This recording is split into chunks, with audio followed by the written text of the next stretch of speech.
So असे काय त्यावेळी तुम्हाला म्हणजे वाटलं की बाबा मला एक ऍडवायझरची गरज आहे? हा तेच आता जसं काम सुरू होतं, व्यवसाय सुरू होता, तसं आपल्याला पुढं भविष्यात आपलं काय टार्गेट आहे, आपण काय लाईफ मध्ये पुढे काय अचीव्ह करायचं आपल्याला, त्यासाठी आपल्याला आर्थिक सक्षम होण्यासाठी जे काही थोडेफार नॉलेज येत गेलं त्याच्यामध्ये मॅगझिन कुठं वाचनामध्ये कुठेतरी माहिती येत गेली.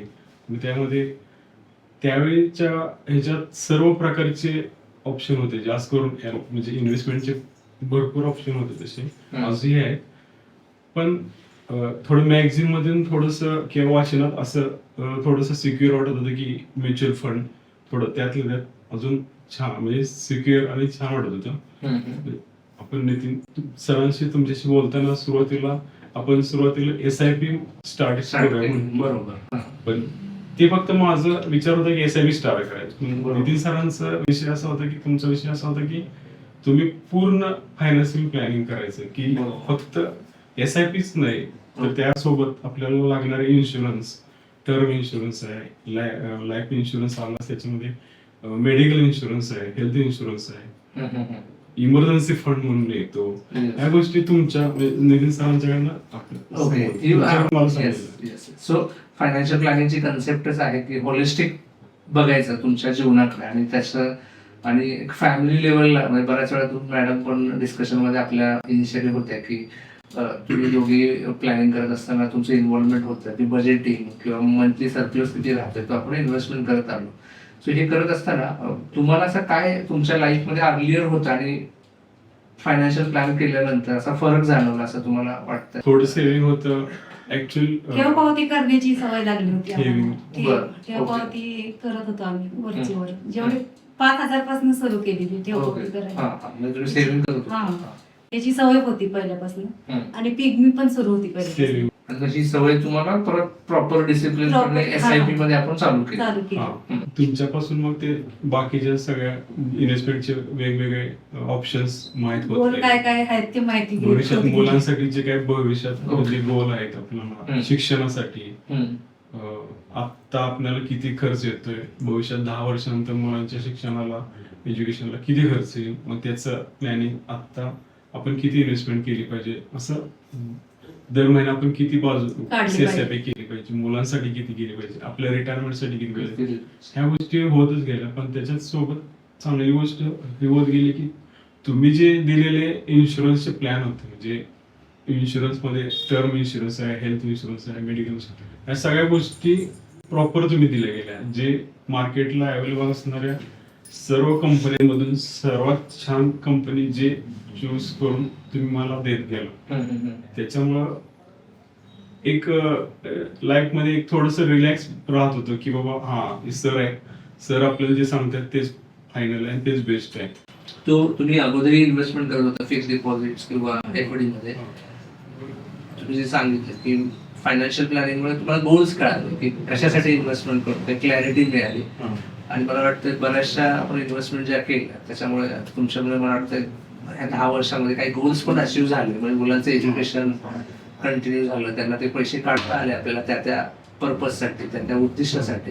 तर तो काय अनुभव होता तुमचा? किंवा आधीच्या सेव्हिंग मध्ये आताच्या सेव्हिंग मध्ये फरक होत गेला की जसं मार्केटला त्याचं आपल्याला व्हॅल्युएशन समजायला लागलं. जे रेग्युलर पारंपरिक म्हणजे ठेव पावती म्हणा किंवा आपण पिगमी करतोय, इतर इन्व्हेस्टमेंट करतो, त्याच्यापेक्षा म्युच्युअल फंड मध्ये काय फरक आहे हे तुमच्यामुळे समजलं. किंवा त्या वेळेस तुमच्याकडून गव्हर्नमेंटचे बॉन्ड असतात.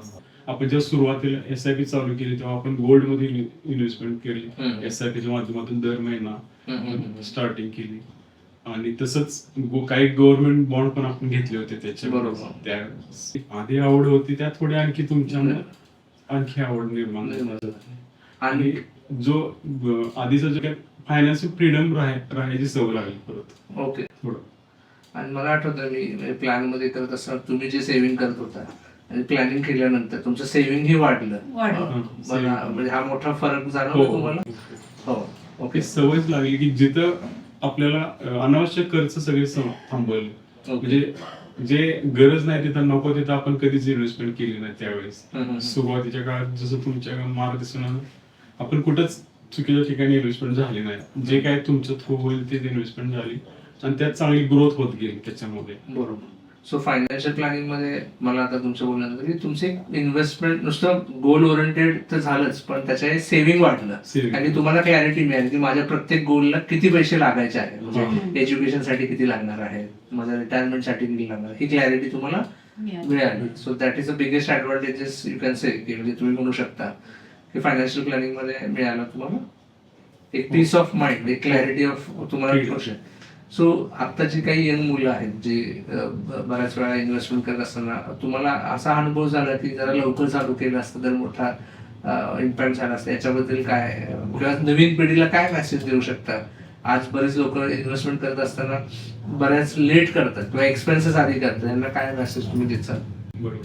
नाही, तुम्ही म्हणतात सर बरोबर आहे. ऍक्च्युली थोडंसं लेट झालं हे होतेच तसं, पण आता इथून पुढे म्हणजे माझ्या मुलांसाठी म्हणा किंवा इंडियन म्हणलं तर जेवढ्या लवकर आपण हे थोडं सेव्हिंग सुरू करेल तेवढं भविष्यात आपल्याला राहिलेली लाईफ मध्ये थोडं इझी लाईफ जगता येते आपल्याला आणि लाईफचा आनंद घेता येतो. आता माझ्या मुलांना मी आधीपासून, आता जसं त्याचं कॉलेज सुरू आहे तेव्हापासून त्यांचंच अकाउंट बनवून त्यांनाच SIP ची सुरुवात करून दिलेली आहे. त्यांना त्या डेटची SIP डेटची त्यांना आठवण राहते की पेमेंट आपले जे काही पेमेंट जर कट होणार आहे ते आपल्यापाशी तिथे अवेलेबल पाहिजे, त्याची थोडी जाणीव राहते.